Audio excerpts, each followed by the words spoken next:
Assalamualaikum warahmatullahi wabarakatuh. Tabi pun, nama saya Suci Marsanda dari SMA Negeri 10 Bandar Lampung, kelas 11 IPA 6. Untuk tugas saya akan menjelaskan biografi singkat dari Jenderal Sudirman. Sudirman lahir di Purbalingga, Jawa Tengah pada tanggal 24 Januari 1916. Ayahnya, Karsit Kartawiraji, merupakan seorang pekerja di pabrik gula Kalibagor, Banyumas, dan ibunya, Siem, merupakan keturunan Wedana, Rembang. Sejak kecil, Sudirman diasuh oleh seorang camat bernama Raden Cokro Sunaryo. Sudirman tidak diberitahu bahwa Cokro Sunaryo bukanlah ayah kandungnya sampai ia berusia 18 tahun. Pada 1936, Sudirman menikahi Afifah, mantan teman sekolahnya dan putri seorang pengusaha batik kaya bernama Raden Sastro Atmojo. Setelah menikah, Sudirman tinggal di rumah mertuanya di Cilacap agar ia bisa menabung untuk membangun rumahnya sendiri. Sudirman dan Afifah, pasangan ini kemudian dikaruniai 3 orang putra serta 4 orang putri. Pada 1936, Sudirman kembali ke Cilacap untuk mengajar di sebuah sekolah dasar Muhammadiyah. Ia kemudian mengabdikan dirinya menjadi guru HIS Muhammadiyah Cilacap dan pemandu organisasi Pramuka Hizbul Watan.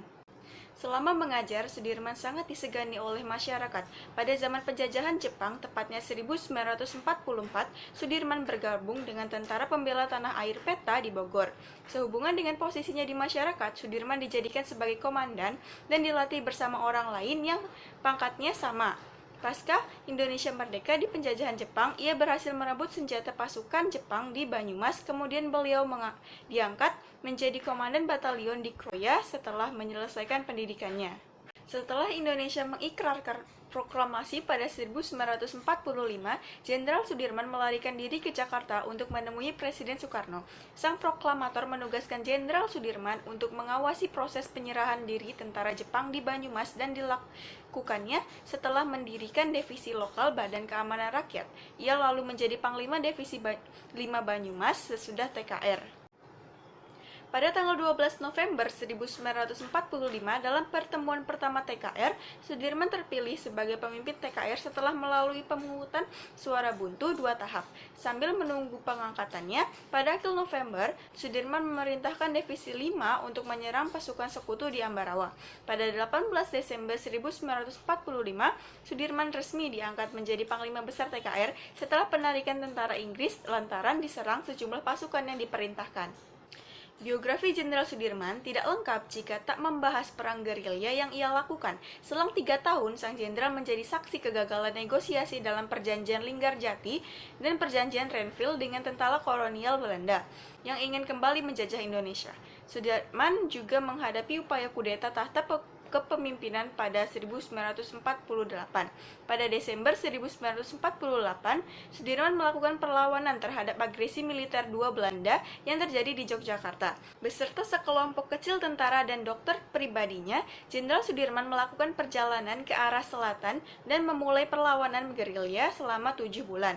Hingga akhirnya Belanda mulai menarik diri, Jenderal Sudirman dipanggil kembali ke Yogyakarta pada bulan Juli 1949 oleh Presiden Soekarno. Pemberontakan di Madiun dan ketidakstabilan politik yang sedang berlangsung melemahkan kondisi kesehatan Sudirman. Pada 1948, Sudirman didiagnosis mengidap tuberkulosis. Hingga pada November 1948, paru-paru kanannya dikempeskan lantaran ditengarai sudah mengalami infeksi. Sudirman terus berjuang melawan TBC dengan melakukan pemeriksaan di Panti Rapih, Yogyakarta. Ia dipindahkan ke sebuah rumah di Magelang pada Desember 1949. Pada saat yang bersamaan, pemerintah Indonesia dan Belanda mengadakan konferensi panjang selama beberapa bulan yang terakhir dengan pengakuan Belanda atas kedaulatan Indonesia pada 27 Desember 1949. Meskipun sedang sakit, Sudirman saat itu juga diangkat menjadi Panglima Besar TNI di negara baru bernama Republik Indonesia Syarikat. Selang sebulan, tepatnya pada pukul 18.30 tanggal 29 Januari 1950, Jenderal Sudirman wafat di Magelang, Jawa Tengah. Kabar duka ini dilaporkan dalam sebuah siaran khusus di RRI. Jenazah Sudirman disemayamkan di Masjid GD Kauman pada sore hari. Jenazah Sudirman kemudian dibawa ke Taman Makam Pahlawan Semaki dengan berjalan kaki, sementara kerumunan pelayat sepanjang 2 km mengiringi di belakang.